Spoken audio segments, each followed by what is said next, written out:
नमस्कार बच्चों, कैसे हैं आप सब। आशा करती हूँ आप सभी अच्छे होंगे, स्वस्थ होंगे, खुश होंगे और अपनी पढ़ाई भी अच्छे से कर रहे होंगे। तो जैसा कि आप सभी जानते हैं, मैं हूँ आपकी हिंदी की अध्यापिका और मैं स्वागत करती हूँ आप सभी का आईसीटी वर्चुअल क्लासरूम में। और आज हम यहाँ पर एकत्रित हुए हैं पढ़ने के लिए क्लास 6 की हिंदी। क्लास 6 की हिंदी में हम यहाँ पर पढ़ रहे हैं अपनी वसंत पाठ्य पुस्तिका भाग 1 का पाठ 8, जिसका नाम है झांसी की रानी। और ये चैप्टर हम काफी लंबे समय से पढ़ रहे हैं, यानी कि क्योंकि इसमें काफी सारे काव्यांश हैं और बहुत ही ज्यादा इंटरेस्टिंग हमारी ये कविता है। बहुत ही ज्यादा एक तरह से परीक्षाओं की दृष्टि से भी महत्वपूर्ण है और एक तरह से आपको हमेशा याद होनी चाहिए। काफी कुछ इस कविता से हमें सीखने को मिल रही है। और आपने देखा किस तरह से इस कविता की कवयित्री जो है सुभद्रा कुमारी चौहान जी, उन्होंने किस तरह से 1857 की जो क्रांति हुई उसमें बहुत सारे जो हमारे देश के जो वीर थे, वीरांगनाएं थी, उन्होंने किस तरह से हिस्सा लिया, उनका जो पूरा यहाँ पर बताया गया है उसके बारे में। तो उसमें जो सबसे महत्वपूर्ण यहाँ पर जो चीज बताई गई है वो झांसी की रानी के बारे में बताई गई है, लक्ष्मीबाई के बारे में बताई गई है। तो एक एक करके हमने लगभग यहाँ पर बहुत सारे काव्यांशों में लगभग सारी चीजें उनके बारे में पढ़ ली हैं कि किस तरह से वो बचपन से ही बहुत ही ज्यादा वीर थी, बहुत ही ज्यादा पराक्रमी थी। और जिस कारण देखिए उनके बहुत सारे नाम यहाँ पर बताए गए हैं। जैसे मैंने शुरुआत में बताया कि उनका जो नाम था वो मणिकर्णिका था और प्यार से उनके परिवार वाले उन्हें मनु कहते थे। और 6 साल की जो अवस्था में ही उनकी जो माता जी हैं, उनकी मम्मी जो है, उनकी मृत्यु हो गई। और फिर उसके बाद जो उनके पिताजी थे वो उन्हें राजा के महल में ही लेकर चले गए। और क्योंकि वहां पर उनके जो खेल खिलौने थे, उनके रहने का तरीका था। देखिए बच्चों के खेल खिलौने क्या होते हैं ये आप जानते हैं सभी, क्योंकि आप भी अभी बहुत ज्यादा बड़े नहीं हैं। बहुत एक तरह से आप सभी को पता है कि आपने क्या क्या चीजों से खेला है और जो गर्ल्स हैं वो किस चीज से खेलती हैं, बॉयज जो है किस चीज से खेलते हैं। तो लेकिन इनके जो खिलौने थे वो बिल्कुल डिफरेंट थे। जो राजा के महल में जितने भी बर्छी, ढाल, कृपाण, कटारी, धनुष, तीरंदाजी, जितनी भी ये सारी चीजें थी, यही इनके खिलौने थे। और जो बड़े बड़े सैनिक, जिस तरह से दुर्ग तोड़ना और सैन्य घेरना, बहुत सारे बड़े बड़े युद्ध करना, ये इनके खेल थे, ये इनके प्रिय खिलवाड़ थे। जैसे बच्चों को होता है ना, किसी को छुपन छुपाई पसंद होती है, किसी को एक तरह से हाइड एंड सीक पसंद होता है, और बहुत सारी चीजें, बहुत सारे खेल जो होते हैं बच्चों के, तो सबके अपने अपने पसंदीदा खेल होते हैं। लेकिन जो झांसी की रानी थी वो बचपन से ही बिल्कुल अलग थी, बिल्कुल अलग उनके विचार थे, अलग उनका रहन सहन था। और जो उनके यहाँ पर देखिए मैंने आपको बताया कि किस तरह से जो नाना साहब थे कानपुर के, उन्हीं के उनको इनको, क्योंकि इस तरह का इनका व्यक्तित्व था, तो इस कारण इन्हें छबीली कहते थे। बहुत ही ज्यादा चंचल थी और बहुत ही सुंदर भी थी। और इनकी जो ये पूजा भी इस तरह से, एक तरह से जब ये इस तरह के खेल खेलती थी तो साथ में इनकी आराधना भी करती थी। ये इनकी जो अपने इष्ट, जो कुल की देवी हैं, इनकी आराध्य जो भवानी है, उनकी ये पूजा भी करती थी। यानी कि ये वीर होने के साथ साथ आध्यात्मिक भी थी। और नाना साहब के साथ ही ये पढ़ती थी, नाना साहब के साथ ही खेलती थी। और नाना साहब एक तरह से नाना साहब ने इन्हें अपनी बहन मान लिया था, छोटी बहन मान लिया था। तो देखिए हमने यहाँ पर बहुत सारी चीजें इनके बारे में पढ़ी, काफी सारे काव्यांशों में मैंने बहुत सारी चीजें आपको यहाँ पर बताई। और उसके बाद देखिए मैंने यहाँ पर आपको बताया था कि किस तरह से उनका विवाह जो है वीरता के वैभव यानी कि जो स्वयं खुद बहुत ज्यादा वीर है, पराक्रमी है और एक बहुत बड़े राजा हैं, गंगाधर राव, उनके साथ, जो कि झांसी के राजा हैं, उनके साथ इनका विवाह हो गया। तो ये जोड़ी जो है बहुत ही सुंदर सजी, बहुत ही सुंदर ये जोड़ी लगी। क्योंकि जैसे कि मैंने आपको रानी लक्ष्मीबाई के बारे में बताया कि वो स्वयं भी बहुत ज्यादा वीर थी, पराक्रमी थी। और यहाँ पर राजा भी जो है वीर और पराक्रमी थे। तो दोनों का जब विवाह हुआ तो ये जोड़ी जो है बहुत ही सुंदर लगी सभी को। और सबने इसकी अलग अलग उपमाएं दी। ऐसा लगा कि शिव के साथ भवानी का विवाह हुआ है, ऐसा लग रहा है कि चित्रा के साथ अर्जुन का विवाह हुआ है। तो सबने अलग अलग उपमाएं इन्हें दी। और इस तरह से ये रानी बनकर झांसी में आ गई और उसके बाद झांसी की रानी कहलाई। और इस तरह से ये यहाँ पर अब ये जो है जब ये रानी बनकर झांसी में आई तो ऐसा लगा कि झांसी के महलों का सौभाग्य उदय हो गया है। ऐसा लगता है कि अब जो है दोनों राजा और रानी जब दोनों इतने ज्यादा पराक्रमी हैं तो ऐसा लगता है कि झांसी के तो सौभाग्य भाग्य ही खुल गए हैं। लेकिन जो समय की गति होती है, काल की जो गति होती है, उसको ये सब चीजें पसंद नहीं आई, ऐसा लगता है। क्योंकि विवाह के 1 वर्ष के बाद ही राजा की मृत्यु हो गई और ऐसा लगता है कि जो तीर चलाने वाले उनके हाथ थे उनमें शायद चूड़ियां जो है विधाता को पसंद नहीं आई और इस तरह से रानी जो है विधवा हो गई। और ये सारी कहानी जो है बुंदेलखंड के लोग हमें सुनाते हैं, गवैये हमें सुनाते हैं कि किस तरह से वीरता के साथ, पराक्रम के साथ झांसी की रानी जो है लड़ी थी। तो उसके बाद देखिए, क्योंकि जब इस तरह से अब देखिए राजा की जब मृत्यु हो गई केवल शादी के 1 वर्ष के बाद ही, तो रानी बहुत ज्यादा दुख में थी, पूरी झांसी शोक में समाई हुई थी। और उस समय क्योंकि ये सारी चीजें किस लिए हो रही थी, शुरुआत कहां से मैंने आपको बताई कि जब सन 1600 में जो ब्रिटिश थे वो व्यापार के एक तरह से व्यापारी बनकर यहाँ पर आए थे, व्यापार करके वो दया चाहते थे, व्यापार करना चाहते थे, थोड़ा सा अपना मुनाफा कमाना चाहते थे और इस तरह से उन्होंने धीरे धीरे धीरे भारत के लोगों को अपने कब्जे में लेना शुरू किया, भारत के लोगों पर अपना एकाधिकार जमाना शुरू किया और धीरे धीरे 1857 तक ये काफी ज्यादा बढ़ गया था। लगभग एक तरह से पूरा भारत जो है, हमने यहाँ पर काफी जितने भी भारत के राज्य हैं सभी राज्यों का उल्लेख किया है कि किस तरह से भारत के सभी राज्यों को उन्होंने अपने अधीन करना शुरू कर दिया था। और क्योंकि अब तो देखिए झांसी भी, अब देखिए कहीं पर वो क्या करते थे, राजाओं को आपस में लड़ा देते थे, कहीं पर फूट डालते थे, कहीं पर वो खुद ही आक्रमण करते थे, कहीं पर वो कुछ धोखा दे देते थे। और यहाँ पे बिल्कुल सिचुएशन अलग थी क्योंकि झांसी के राजा की मृत्यु हो गई थी तो उनको लगा कि अब हम इनका वारिस बनकर यहाँ चले जाते हैं, इनको संभालने के लिए यहाँ पर जाते, लेकिन उनका इरादा कुछ और था। ठीक है, वो तो शुरुआत से ही क्या कर रहे थे, पूरे भारत को लूट रहे थे, पूरे भारत की संपदा को जो है लूट रहे थे और भारत के लोगों को अपने अधीन चलाने की कोशिश कर रहे थे, अपने अधीन चला रहे थे। तो इस तरह से जो पहला काव्यांश हमने यहाँ पर पढ़ा था, चमक उठी सन 57 में यह तलवार पुरानी थी।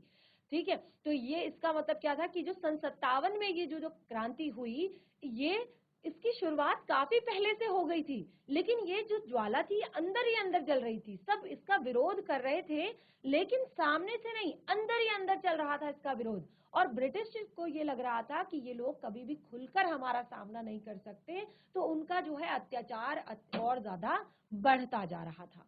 ठीक है, तो इस तरह से यहाँ पर बहुत सारी चीजें मैंने आपको बताई कि चीनी राजधानी दिल्ली की, लिया लखनऊ बातों बात, कैद पेशवा था बिठूर में, हुआ नागपुर का भी घात। देखिए इतने सारे जितने राज्य हैं ये सब लगभग उन्होंने हड़प लिए हैं। और इस तरह से वो क्या कर रहे थे, जब वो देख रहे थे कि अब इन राज्यों का लगभग कुछ राजा तो उन्होंने मार डाले थे और कुछ राज्यों को उन्होंने खत्म कर दिया था, और जितने भी राजसी जो जेवर थे, गहने थे, कपड़े थे, तो वो सारी चीजें वो बिल्कुल नीलाम कर रहे थे। नीलाम यानी कि बिल्कुल कम दामों पे वो बिल्कुल बेच रहे थे, बर्बाद कर रहे थे, हमारे देश की संपदा को लुटा रहे थे और इस तरह से एक तरह से हमारे देश के सम्मान को वो आहत कर रहे थे, हमारे देश के सम्मान को जो है क्षति पहुंचा रहे थे। और लेकिन वीर सैनिक जो थे, वीर पुरुष जो थे, उनके मन में अपने पुरखों का एक अभिमान जो है जिंदा था, क्योंकि वो चाहते थे कि हमारे पुरखों ने जो ये संपदा,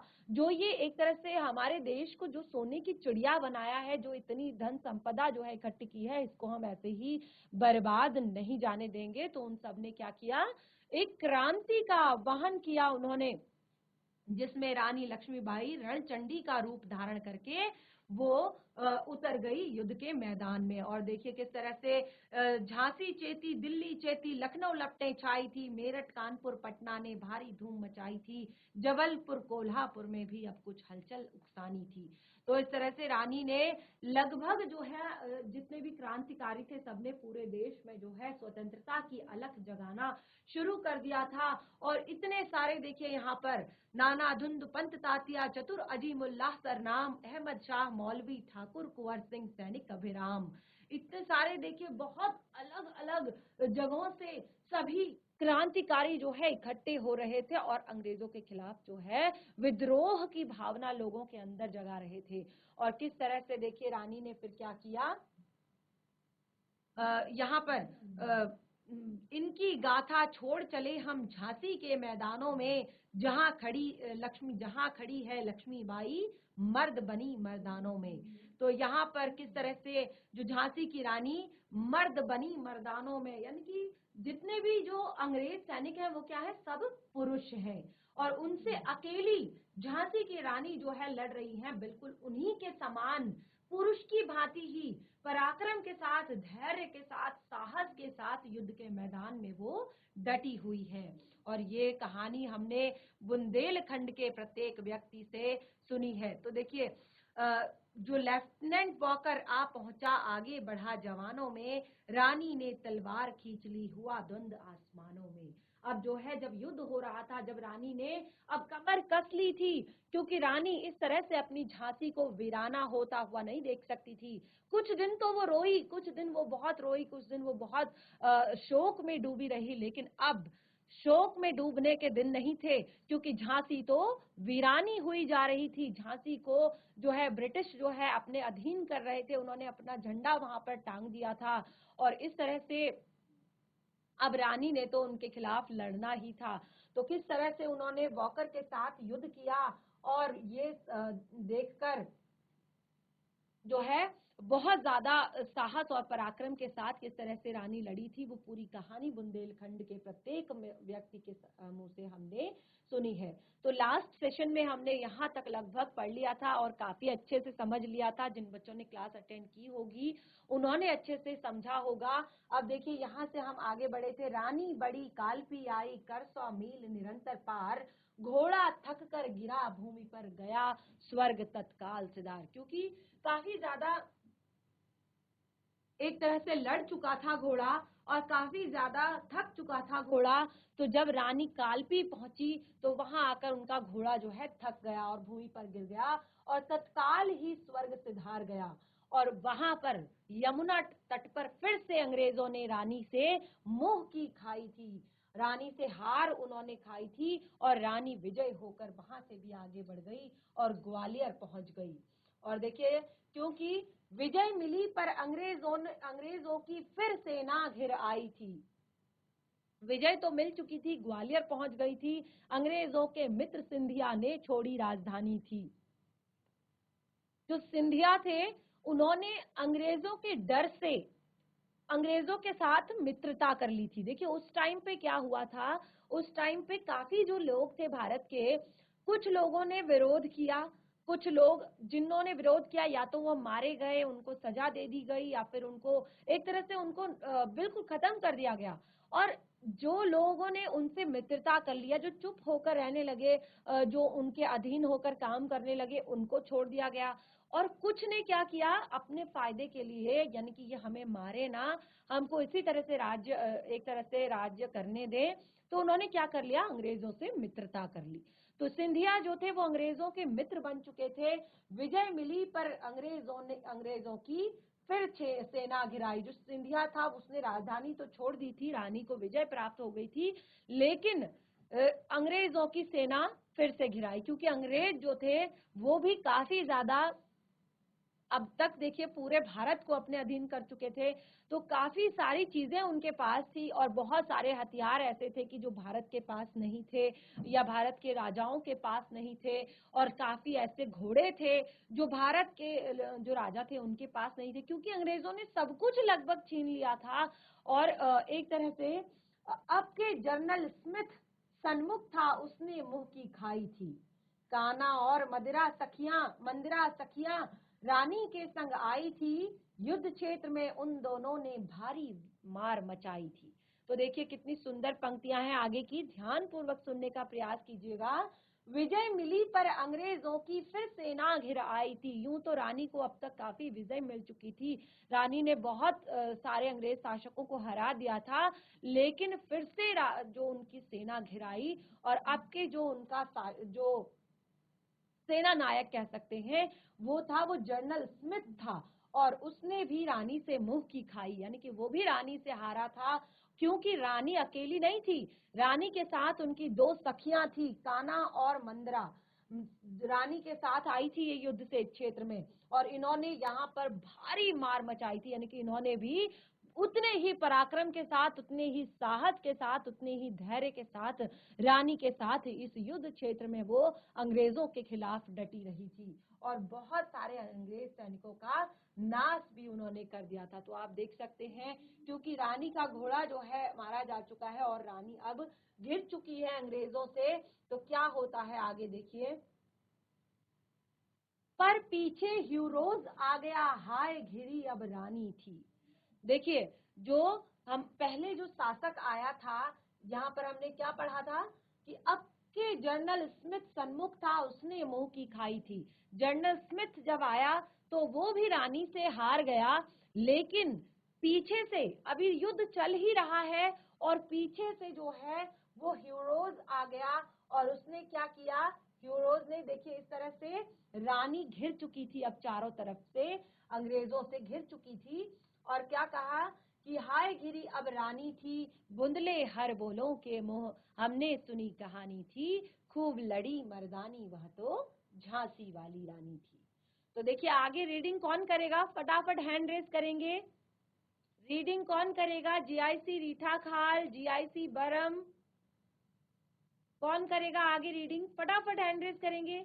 यस, रीठा खाल बच्चे फटाफट माइक लीजिए, कोई भी एक बच्चा माइक लेगा।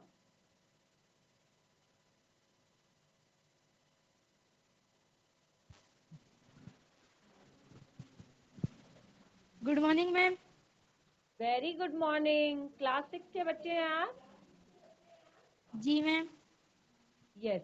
चैप्टर को आप समझ आ रहा है, चैप्टर आपको पार्ट समझ में आ रहा जी है? मैम। यस। जी मैम। तो चलिए एक बात बताइए कि इस पाठ की लेखिका कौन है, किसने लिखा है इस पाठ को? Subhadra Kumari Chauhan ma'am. Very good, very good बच्चे। नाम क्या है आपका? मैम रोहित। रोहित के लिए क्लैप करेंगे सारे बच्चे, सारे बच्चे रोहित के लिए क्लैप करेंगे। Very good Rohit. एक बार में जो मुझे इस तरह से आंसर देता है ना, क्योंकि मैं काफी टाइम से बता रही हूँ, और जब भी हम सेशन की शुरुआत करते हैं तो मैं हमेशा यहाँ पर बताती हूँ कि इस कविता की कवयित्री कौन है। आपको कुछ इसकी जो लाइनें हैं याद है आपको? मैम आवाज ही नहीं आ रही मैम। नहीं, आपको इस कविता की कुछ लाइनें याद हैं?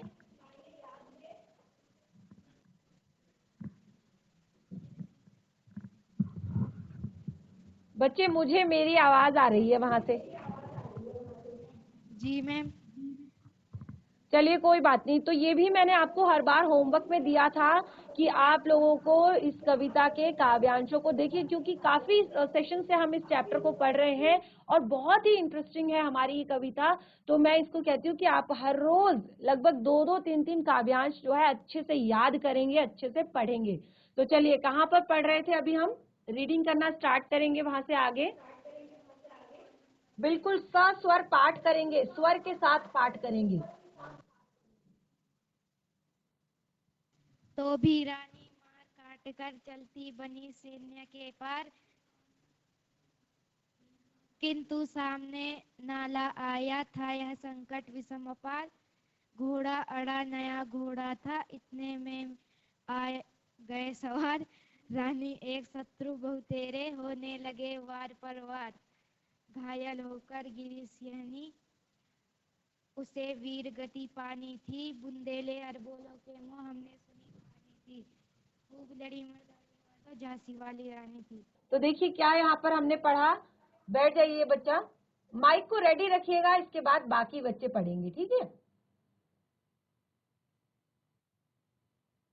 तो इस तरह से आगे का काव्यांश क्या पढ़ा हमने कि ह्यूरोज आ गया था और हाय घिरी अब रानी थी, बुंदले हर बोलों के मुंह, हमने सुनी कहानी थी, खूब लड़ी मर्दानी वह तो झांसी वाली रानी थी।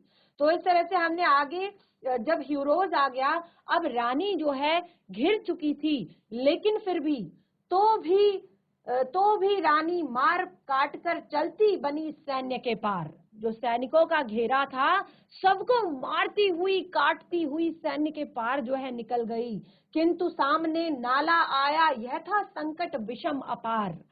अब जैसे ही जो सैनिकों का घेरा था उसको तोड़ती हुई मार काट करती हुई रानी जब आगे बढ़ी तो सामने जो है एक नाला आ गया। अब नाला जो है, क्योंकि जो घोड़ा था वो कैसा था, नया घोड़ा था। रानी के घोड़े की मृत्यु हो गई थी जब रानी काल पे पहुंची। वो बहुत ज्यादा थक चुका था, बहुत ज्यादा युद्ध उसने कर लिया था और इस कारण जो है वहां पर उसकी मृत्यु हो चुकी थी। और ये घोड़ा थोड़ा सा नया था, इसको बहुत ज्यादा प्रैक्टिस शायद नहीं रही होगी कि इतने बड़े नाले को पार कर सके, ठीक है ना। या एकदम अचानक ऐसी सिचुएशन आ जाए तो क्या करते हैं। तो इस तरह से, किंतु सामने नाला नाला आया था यह संकट विषम अपार, घोड़ा अड़ा नया घोड़ा था इतने में आ गए सवार। घोड़ा जो है अड़ गया वहां पर, यानी कि वो अब आगे नहीं बढ़ रहा था, वो छलांग नहीं मार रहा था, नाला पार नहीं करना चाह रहा था, अब वो अड़ गया था। क्योंकि अगर रानी पीछे मुड़ेंगी तो फिर पीछे से तो सवार आ ही रहे हैं जिनको वो मारती काटती हुई पछाड़ती हुई आगे बढ़ रही हैं, ठीक है ना। तो अब घोड़ा जो है अड़ चुका था, रुक गया था, और जिस कारण जो है रानी क्या हो गई, चारों तरफ से शत्रुओं से घिर गई। पीछे नाला था और आगे जो है एक तरह से वो शत्रुओं से घिर गई थी। तो घोड़ा अड़ा नया घोड़ा था इतने में आ गए सवार, रानी एक शत्रु बहुतेरे। रानी अकेली थी, शत्रु बहुतेरे, बहुत सारे शत्रु थे, बहुत सारे जो है अंग्रेज सैनिक जो है वहां पर आ गए थे। रानी एक तरह से पूरी तरह से घिर गई थी अंग्रेज सैनिकों से। होने लगे वार पर वार, और रानी पर अब तुरंत वार पर वार होने लगे। रानी को सबने एक एक करके मारना शुरू कर दिया। घायल होकर गिरी सिंघनी, घायल होकर गिरी सिंघनी उसे वीर गति पानी थी। बुंदले बुंदेले हर बोलों के मुंह हमने सुनी कहानी थी, खूब लड़ी मर्दानी वह तो झांसी वाली रानी थी। जो सिंघनी, सिंघनी किसे कहा है, शेरनी, यानी कि अब वो जब घायल होकर गिरी ऐसा लगा कि कोई शेरनी जो है, सिंघनी जो है, जिसका भय आज तक पूरे वन में था, जिसका भय आज तक सभी अंग्रेजों को था, वो सिंघनी घायल होकर गिर चुकी थी। आखिर उसे अब वीरगति पानी थी, अब आखिर उसका जो है समय आ चुका था कि उसे वीरगति पानी थी।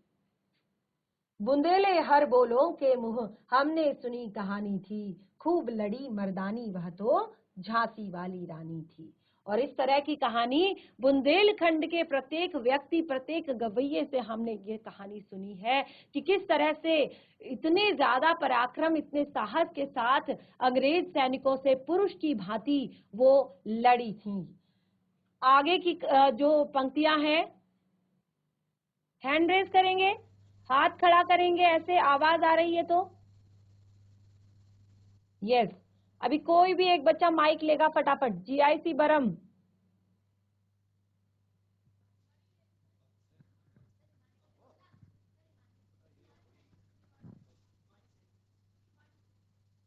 कोई भी एक बच्चा, बिल्कुल भी डरने की जरूरत नहीं है, घबराने की जरूरत नहीं है।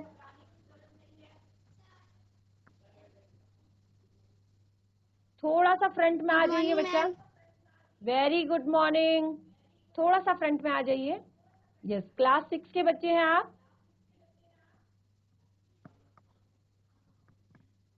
Ma'am 8th। सारे बच्चे क्लास 8 के हैं? Yes ma'am. चलिए कोई बात नहीं। क्या पढ़ रहे हैं हम यहाँ पर? मैम क्लास 6 की पोयम। यस, कविता पढ़ रहे हैं क्लास 6 की, जिसका नाम है झांसी की रानी। Very good. चलिए बैठ जाइए। क्योंकि जब भी आप क्लास में बैठते हैं तो अगर हम यहाँ से कुछ भी पढ़ा रहे हैं, अभी तो ये चैप्टर चल रहा है, लेकिन अगर व्याकरण,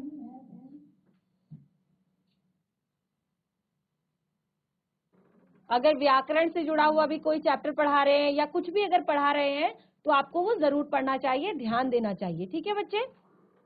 यस, जीआईसी रीठा खाल। Good morning ma'am. Very good morning बच्चे, चलिए रीड कीजिए।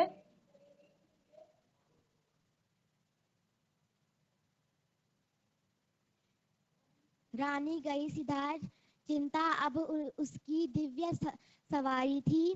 मिला तेज से तेज, चिता। तेज की वह सच्ची अधिकारी थी। अभी नहीं अवतारी थी, हमको जीवित करने आई बन स्वतंत्रता नारी थी। दिखा गई पथ, सिखा गई हमको जो सीख सिखानी थी। बुंदे ले हर बोलो के मुंह, हमने सुनी कहानी थी। खूब लड़ी मर्दानी, वह तो झांसी वाली रानी थी। वेरी गुड, बहुत अच्छे, बैठ जाइए बच्चा। Very good. अच्छा, आप सभी को समझ आ रही कविता जो यहाँ पर एक्सप्लेन मैं कर रही हूँ? समझ आ रही है सभी को? हैंड रेस करके बताएंगे, हाथ खड़ा करके बताएंगे। समझ आ रही है सभी को? मजा आ रहा है चैप्टर को पढ़ने में? यस, क्योंकि कभी भी जब तक हमें किसी पाठ को पढ़ने में मजा नहीं आएगा, आनंद नहीं आएगा, हम उसको मजे से नहीं पढ़ेंगे, तब तक वो चैप्टर हमें समझ नहीं आएगा। और खास तौर पर ये तो इतनी ज्यादा इंटरेस्टिंग कविता है, इतनी ज्यादा मजेदार कविता है कि इसको तो बहुत ही हमें जोश के साथ पढ़ना है, उत्साह के साथ पढ़ना है। और साथ ही मैंने इसको आपको याद करने के लिए कहा है कि जिस बच्चे को ये कंठस्थ याद होगी उसको मैं बहुत अच्छे से यहाँ पर उसका पूरा नाम लूंगी और बहुत अच्छे से उसके लिए हम यहाँ से क्लैप करेंगे। तो ये आपका होमवर्क भी है आज का। जितने भी बच्चे यहाँ पर बैठे हैं, जितने भी स्कूल यहाँ पर है, आप सभी नोट कर लीजिए कि बहुत अच्छे से आपने इसको याद करना है। तो क्या यहाँ पर कहा है, देखिए लास्ट हमारा जो काव्यांश है उसमें रानी गई सिधार, ठीक है, क्या कहा है? रानी गई सिधार, चिता अब उसकी दिव्य सवारी थी। मिला तेज से तेज, तेज की वह सच्ची अधिकारी थी। मिला तेज से तेज, तेज की वह सच्ची अधिकारी थी। अभी उम्र कुल 23 की थी, मनुज नहीं अवतारी थी। हमको जीवित करने आई बन स्वतंत्रता नारी थी। हमको जीवित करने आई बन स्वतंत्रता नारी थी। दिखा गई पथ, सिखा गई हमको जो सीख सिखानी थी। बुंदेले हर बोलों के मुंह, हमने सुनी कहानी थी। खूब लड़ी मर्दानी, वह तो झांसी वाली रानी थी। अब जो है रानी सभी अंग्रेज सैनिकों से घिर चुकी हैं और घायल होकर जमीन पर गिर गई हैं और तुरंत ही वो स्वर्ग सिधार गई हैं। अब चिता ही उनकी दिव्य सवारी है। अब इसके बाद चिता ही उनकी दिव्य सवारी है और वो तेज उनको मिलने जा रहा है, यानी कि वो अग्नि, चिता की अग्नि उनको मिलने वाली है और उसी तेज की वो हकदार थी। यानी कि अभी तक उन्होंने वीर गति पाने के ही काम किए थे। अभी तक उन्होंने देखिए, जो अच्छे लोग होते हैं, जो अच्छे इंसान होते हैं, उनको हमेशा याद किया जाता है। अब देखिए, झांसी की रानी की जो ये कविता है, ये 1857 की है, लगभग 150 वर्ष पहले की ये कविता है। लेकिन हम आज भी जब इसको पढ़ते हैं तो ऐसा लगता है कि ये सब चीजें हमारी आंखों के सामने हो रही हैं। तो सोचिए वो कितने दिव्य पुरुष, कितने दिव्य, एक तरह से कितनी दिव्य नारी रही होंगी कि किस तरह से उन्होंने इतने सारे चीजें जो है केवल 23 वर्ष की उम्र में, मात्र 23 वर्ष की आयु में सारी चीजें उन्होंने झेली थी। तो अभी उम्र कुल 23 की थी, मनुज नहीं अवतारी थी। ऐसा लगता नहीं था कि वो कोई साधारण मनुष्य है, क्योंकि कोई भी साधारण मनुष्य के लिए देखिए बचपन से ही ये सारी चीजें होना, कहते हैं ना कि पूत के पांव पालने में ही दिख जाते हैं। आपने सुनी होगी ये कहावतें, छोटी छोटी जो हमारे घर में सब आस पास बोलते हैं। तो वो बचपन से ही कुछ अलग थी, बचपन से ही कुछ डिफरेंट थी। ऐसा लगता था कि वो बचपन से ही कि कुछ अलग बनने वाली है, आगे जाकर कुछ अलग करने वाली है, और हुआ यही। देखिए किस तरह से मात्र 23 वर्ष की उम्र में उन्हें वीर गति प्राप्त हुई और आज लगभग 150 से ऊपर साल हमारे बीत चुके हैं और उसमें भी हम उनकी कविता को, उनकी कहानी को पढ़ रहे हैं, सुन रहे हैं और लोगों को मोटिवेट कर रहे हैं, यानी कि अपने भारतवासियों को मोटिवेट कर रहे हैं कि किस तरह से देखिए उन्होंने अपने देश के लिए, अपने भारत के लिए, अपनी स्वतंत्रता के लिए किस तरह से उन्होंने अपना बलिदान दे दिया। हमको जीवित करने आई आई वन स्वतंत्रता नारी थी, ऐसा लग रहा था वो केवल और केवल जो सोए हुए भारतीय हैं, जिनकी जो है अंतरात्मा जो है मर चुकी है। जैसे हमने शुरुआत में पढ़ा था ना कि बूढ़े भारत में आई फिर से नई जवानी थी, तो एक तरह से सब कुछ खत्म हो चुका था, जहां पर उसमें स्वतंत्रता की अलख जगाने के लिए शायद वो आई थी, हमें जीवित करने के लिए शायद वो आई थी कि जागो, अभी सब कुछ खत्म नहीं हुआ है, अभी बहुत कुछ बाकी है, अगर अपने लिए लड़ना सीखोगे तो ही आगे बढ़ोगे। दिखा गई पथ सिखा गई हमको, दिखा गई पथ सिखा गई हमको, यानी कि वो हमें रास्ता दिखा गई कि केवल चुप बैठने से नहीं होगा, हमें कुछ ना कुछ तो करना ही पड़ेगा। देखिए, अगर वहां से शुरुआत न होती तो शायद 15 अगस्त 1947 को हमारा देश आजाद न होता। वहां से अगर शुरुआत न होती तो शायद इतनी सारी क्रांतियां ना होती आगे, ठीक है ना। तो जो सीख सिखानी थी बुंदेले हर बोलों के मुंह हमने सुनी कहानी थी, खूब लड़ी मर्दानी वह तो झांसी वाली रानी थी। और ये सारी कहानी बुंदेलखंड के प्रत्येक व्यक्ति के मुंह से हमने सुनी है। केवल लास्ट के 2 काव्यांश बहुत ही ज्यादा इंटरेस्टिंग, बहुत ही ज्यादा महत्वपूर्ण, और पूरी कहानी का सार, पूरी कविता का सार, जाओ रानी याद रखेंगे हम कृतज्ञ भारतवासी। बहुत ही सुंदर पंक्तियां, जाओ रानी याद रखेंगे हम कृतज्ञ भारतवासी, यह तेरा बलिदान जावेगा स्वतंत्रता अविनाशी, होवे चुप इतिहास लगे सच्चाई को चाहे फांसी, होवे चुप इतिहास लगे सच्चाई को चाहे फांसी, हो मदमाती विजय मिटा दे गोलों से चाहे झांसी, हो मदमाती विजय मिटा दे चाहे गोलों से झांसी, तेरा स्मारक तू ही होगी तू खुद अमिट निशानी थी, तेरा स्मारक तू ही होगी तू अमिट निशानी थी, बुंदेले हर बोलों के मुंह हमने सुनी कहानी थी, खूब लड़ी मर्दानी वह तो झांसी वाली रानी थी। तो देखिए क्या कहा है कि जाओ रानी याद रखेंगे, अब रानी को विदा कर रहे हैं, उन्हें विदाई दे रहे हैं कि जाओ रानी याद रखेंगे हम कृतज्ञ भारतवासी। कृतज्ञ यानी कि आपने जो हमारे ऊपर ये कृपा की है, हम आपके कृतज्ञ हैं कि आपने जो स्वतंत्रता की अलख जगाई है, ये जो क्रांति आपने शुरू की है, तो अब यह तेरा बलिदान जावेगा स्वतंत्रता अविनाशी, ये जगावेगा यह तेरा बलिदान, यानी कि ये जो तुम्हारा बलिदान है ये खाली नहीं जाएगा, ये एक अविनाशी स्वतंत्रता को जगाएगा, यानी कि जो कभी न खत्म होने वाली स्वतंत्रता है उसको ये जगाएगा।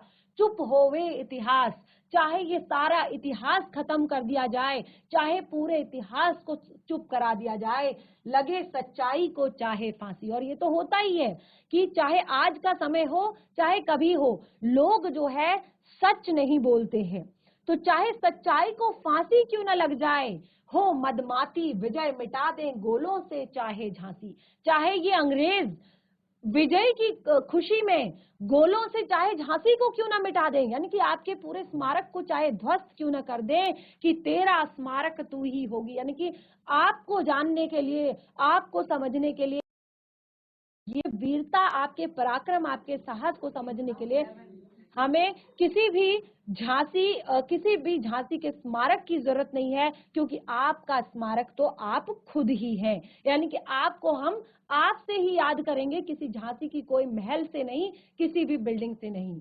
तो बुंदले हर बोलों के मुंह हमने सुनी कहानी थी,